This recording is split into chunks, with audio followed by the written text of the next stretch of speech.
آل إبراهيم إنك حميد مجيد اللهم بارك على محمد وعلى آل محمد كما باركت على إبراهيم وعلى آل إبراهيم إنك حميد مجيد محترم حاضرين আমি কোরআনে পাকের সূরাতুল আহকাফ থেকে আয়াত তেলাওয়াত করেছি 13-14 নম্বর আয়াত।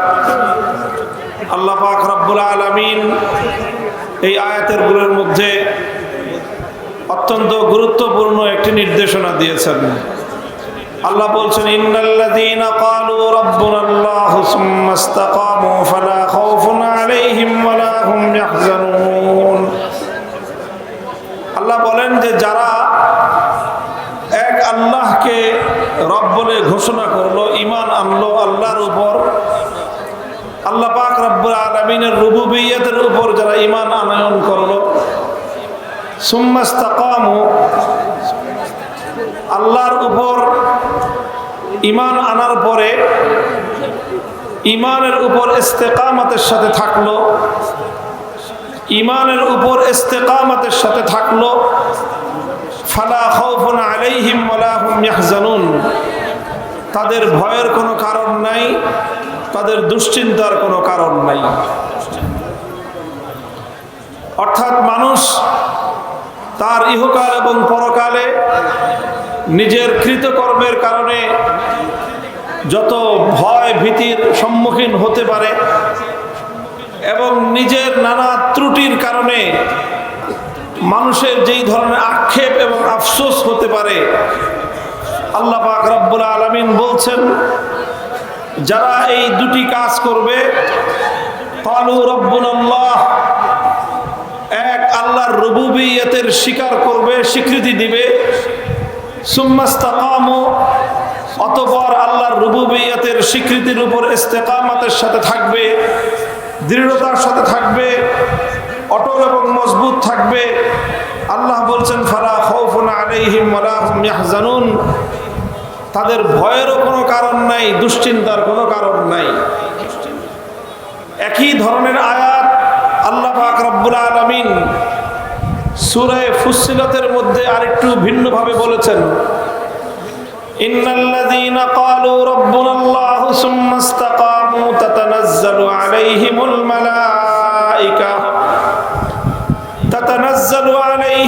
মালাঈকাতু আল্লা তাখাফু ওয়া লা তাহজানু ওয়া আবশিরু বিল জান্নাতিল্লাতী কুনতুম তুআদুন। আল্লাহ বলেন যে এই দুই বৈশিষ্ট্য যারা অর্জন করবে, প্রথম হলো আল্লাহর রুবুবিয়্যতের স্বীকৃতি দিবে, দ্বিতীয় হলো তারা সেই স্বীকৃতির উপর অবিচল এবং অটল থাকবে। তাদের জন্য আল্লাহর পক্ষ থেকে একটা বিশেষ পুরস্কারের ঘোষণা আল্লাহ দিয়েছেন। তাতানাজ্জালু আলাইহিমুল মালাঈকা, যে সেই সকল লোকদের নিকট আল্লাহর পক্ষ থেকে ফেরেশতারা আগমন করবে। আল্লাহর পক্ষ থেকে ফেরেশতারা এসে তাদেরকে অভয় বাণী শোনাবে, তাদেরকে সুসংবাদ প্রদান করবে। অধিকাংশ মুফাসসিরিনে কেরামদের মতে ফেরেশতাদের এই আগমনটা হবে দুনিয়ার জীবনে, পরকালের জীবনে না, দুনিয়ার জীবনেই তাদের নিকট ফেরেশতারা আসবে। নূরানী ফেরেশতা আল্লাহ পাকের কখন আসবে? ফি আহওয়াজি আওকাতিহিম, তাদের সবচেয়ে প্রয়োজনের সময়ে সাহায্যের হাত নিয়ে ফেরেশতারা তাদের দিকে হাত প্রসারিত করে দিবে। সবচেয়ে কঠিন সময়ে সহযোগিতার সবচেয়ে প্রয়োজনীয় মুহূর্ত যখন মানুষের, অর্থাৎ একজন মানুষ যখন মৃত্যু মুখে পতিত হয়, একজন মানুষ যখন মরণাপন্ন, তার দরবারে, তার দুয়ারে যখন মৃত্যু এসে হাজির হয়, সেই কঠিন সময়ে যখন মানুষ পৃথিবীর একেবারে ইহকালীন জীবনের অন্তিম মুহূর্তে থাকে, সেই সময়ে ফেরেশতারা তাদের কাছে আসে। তাদের কাছে এসে একটা অভয় বাণী আরেকটা সুসংবাদের বার্তা দেয়, আল্লাহ তাখাফু ওয়ালা তাহজানু। ওই কথাটাই যে ভয়ের কোনো কারণ নাই, দুশ্চিন্তার কোনো কারণ নাই। তোমাদের মৃত্যু যন্ত্রণা হবে না। তোমাদেরকে ফেরেশতারা এসে, আযাবের ফেরেশতারা এসে তোমাদেরকে কোনো কষ্ট দিবে না। তোমাদের জন্য কবরের মধ্যে কোনো আযাবের দুশ্চিন্তা নাই। তোমাদের হাসরের মাঠে কষ্টের কোনো দুশ্চিন্তার কারণ নাই। তোমাদের পুলসিরাত পার হওয়া নিয়ে কোনো টেনশন ফিল করতে হবে না। জাহান্নামের আগুনের পুড়ে তোমাদের আযাব ভোগ করার কোনো ভয় তোমাদেরকে পেতে হবে না। তাদেরকে সম্পূর্ণরূপে অভয় বাণী শোনায় যে কোনো ধরনের ভয়ের কারণ নাই, কোনো ধরনের দুশ্চিন্তার কারণ নাই।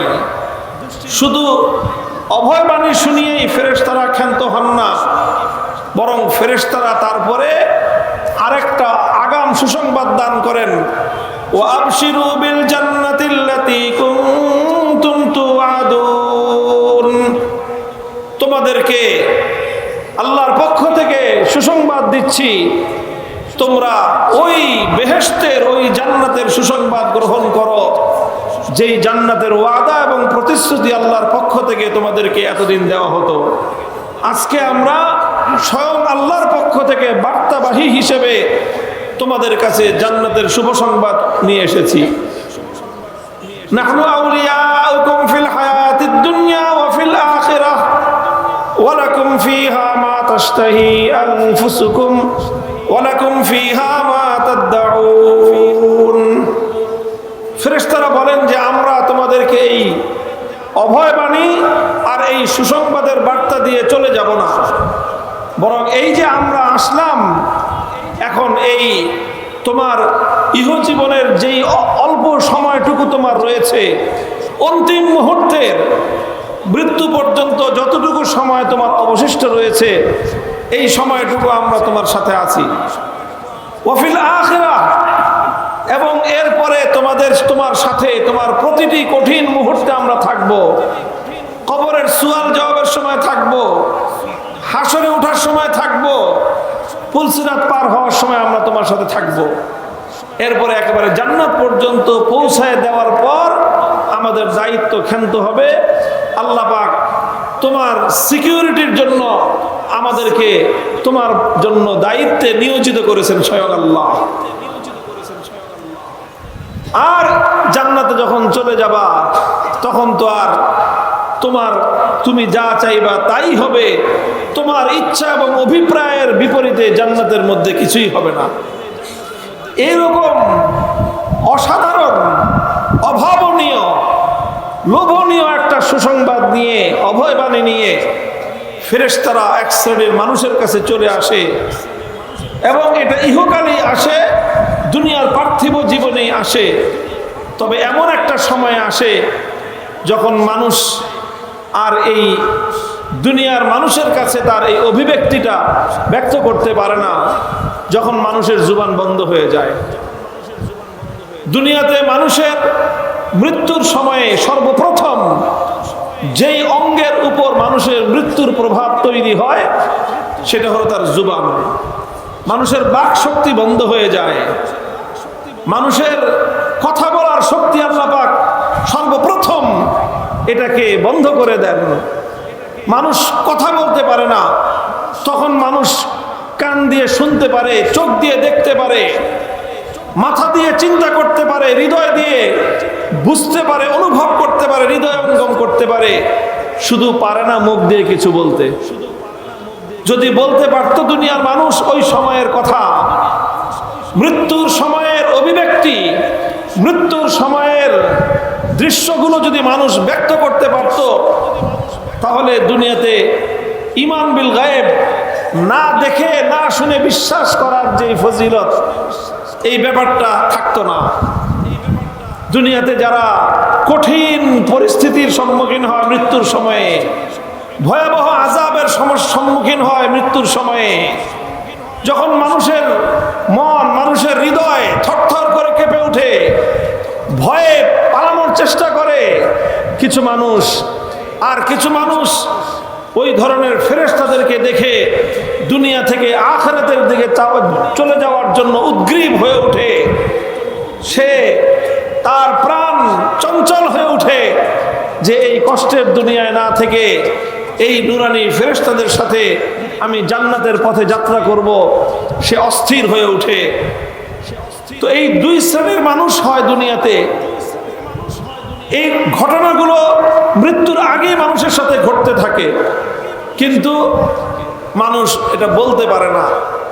কেন বলতে পারে না? কারণ সর্বপ্রথম আল্লাহ পাক রব্বুল আলামিন মৃত্যুর আগে মানুষের জিহ্বা